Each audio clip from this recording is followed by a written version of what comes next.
Hey guys, welcome to the Liberal Hive Mind, a channel solely focused on exposing the abundant hypocrisy of the left. Moments like this are what I live for. Of course, you guys know that because I've made so many videos on similar topics. This leftoid was left speechless, stunned, a scrambling, stuttering, stumbling mess. It is not possible to be this much of a hypocrite, yet Democrats always seem to find a way to make the impossible possible. The level of hypocrisy is just astounding. And that's why we see these situations so many times. It's why I'm able to make this kind of video over and over again with different examples. These leftoids are constantly getting caught in some sort of lie, some sort of inconsistency in their stance, and when you have the receipt and present it to them, boy are these moments just glorious. We have an absolutely brutal viral moment as GOP Representative Nancy Mace and Representative Byron Daniels totally exposed a fringe leftist activist. The moment was just incredible. Let me show you guys exactly what I mean by that. We got some stuff to get into, so let's roll the tape. Alright folks, take a look at this headline. Brutal. GOP reps ask trans activist if extremist rhetoric online leads to violence, then posts up several violent tweets from same radical trans activist. Take a look at this. Is rhetoric on social media a problem and a threat to our democracy, Mr. Ward? Yes, absolutely. Mr. Siegel? Yes. Ms. Caraballo? Yes. Ms. Nomani? Yes. Ms. Tyler? Yes. Another question I have, do you believe that rhetoric targeting officials with violence for carrying out their constitutional duties is a threat to democracy, Mr. Ward? Mr. Siegel? Yes. Yes. Yes. Yes. Yes. All right, thank you very much. Only a few weeks after the attempted attack on a Supreme Court justice on June 25th, one of the witnesses, Alejandra Caraballo, tweeted out the following in response to a decision on abortion overturning Roe v. Wade, and I'll quote directly from the tweet. "The 6 justices who overturned Roe should never know peace again. It is our civic duty to accost them every time they're in public. They are pariahs. Since women don't have their rights, these justices should never have a peaceful moment in public again." I know something about being accosted. The night of January 5th, I was physically accosted on the streets of DC in Navy Yard by a constituent of mine. Alejandra Caraballo also recently tweeted on November 19th, not even a month ago, that the Supreme Court, vested with the judicial power of the United States by our Constitution, stated they are not a legitimate court issuing decisions. And also the Supreme Court is an organ of the far right. So my last question today of Ms. Caraballo, do you stand by these comments, this kind of rhetoric on social media? And do you believe it's a threat to democracy? Thank you, Representative, for the opportunity to clarify and provide context to my tweets. I have a question, is it yes or no? Do you believe your rhetoric is a threat to democracy when you're calling to accost a branch of government, the Supreme Court? I don't believe that's a correct characterization What you of my tweeted, statements. though. Did you not tweet that? That you thought that the Supreme Court justices should be accosted? What I'm you saying tweet is that, that yes or that is no? not an Did you tweet accurate characterization of my statements.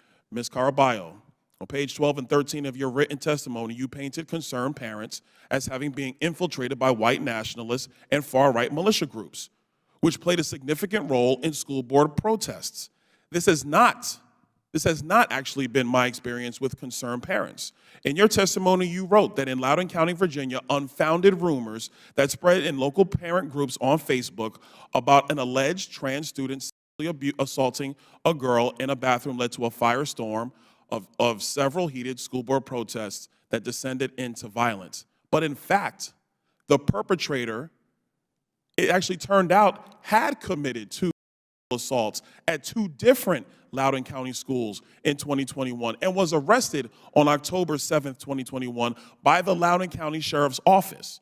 These weren't unfounded rumors, as you suggest. It actually turns out law enforcement had to act because a sexual assault occurred. So giving this, I'm assuming that until now you were unaware of what happened here, and you're going to update your testimony for the committee. Is that correct? lull them to sleep, juke left, then turn the engines on, and cut right, absolutely blasting and breaking all their ankles. That's exactly what happened here. Set them up with the NPC talking point, right-wing extremist online rhetoric leads to violence, democracy, threats to our democracy. Every single leftist nods in agreement, confirming the NPC narrative and talking point, yes, we believe this, yes, we believe this. And then bring out the tweet. Absolutely beautiful. And boy, did this leftist break down. Left a stuttering mess. Actually, what I meant to say, or you're misrepresenting or misunderstanding what I was saying, or what I meant in my tweet. No, dummy, hello. We can read your tweet. You literally, unironically said that these justices should never have a peaceful moment in public again, and that they should be publicly accosted every single time they leave their homes. And that's a civic duty, essentially a call to action to your activist supporter base. There's not a issue of misinterpretation here or not understanding. It's as clear as day. And we're not going to sit here and pretend as if this is surprising or an outlier situation or that it was all just a joke. I mean, this basically fits the norm. We're not going to forget the Maxine Waters incident. Let's make sure we show up wherever we have to show up. And if you see anybody from that cabinet in a restaurant, in a department store, at a gasoline station, you get out and you create a crowd. And you push back on them. And you tell them they're not welcome anymore, anywhere.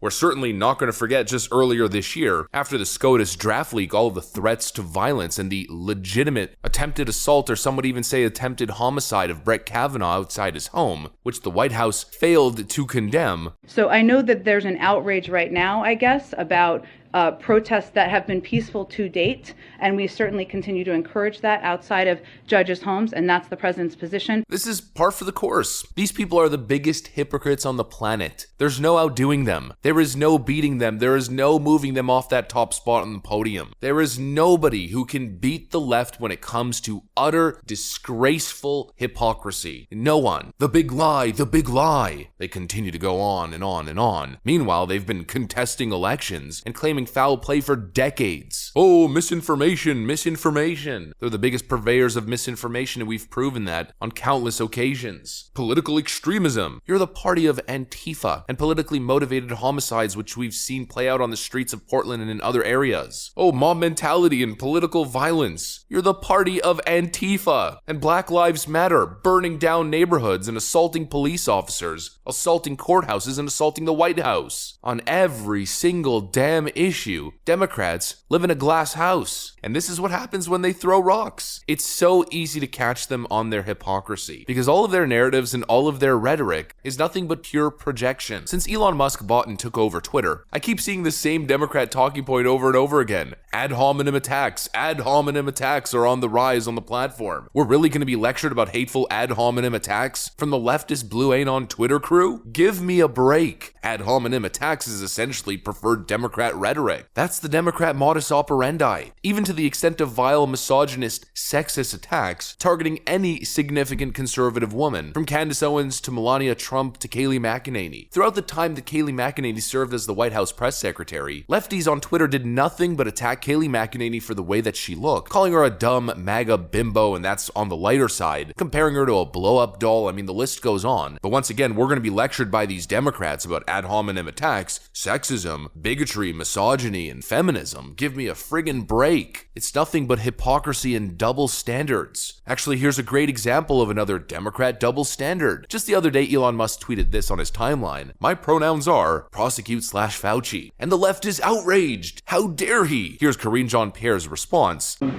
As you know, Elon Musk launched a series of attacks on Dr. Anthony Fauci over the weekend, calling for his prosecution. So look, we've been very clear about this. These attacks, these personal attacks that we have been seeing are dangerous on Dr. Fauci and other public health professionals as well. they are disgusting and they are divorced from reality. These personal attacks are dangerous, they are disgusting, and they are divorced from reality. So let me get this straight. Calling to prosecute somebody who lied under oath in Congress, and of course there's more than that, but we'll just stick to that specifically, that's a disgusting personal attack and it's dangerous. But spending 6 years straight with your main political messaging theme or campaign being prosecute Donald Trump for non-existent crimes that never happened, that's totally acceptable, that's brave, that's #resisting. I don't know, there's not really much else that needs to be said here that hasn't already been said or that I haven't said previously. You guys get the point, don't really need to go in circles. These Democrats are everything they accuse their enemies of being. It's nothing but projection, it's nothing but hypocrisy, lies, and propaganda. And that's why we always see these moments where they get caught, they get stuck, looking like a deer caught in the headlights. And this is just another one of those epic viral moments. That's what I got for you guys on this one though. If you enjoyed it, make sure to leave a like and possibly subscribe. I'm gonna get out of here. Thanks for watching, and I'll see you on the next one.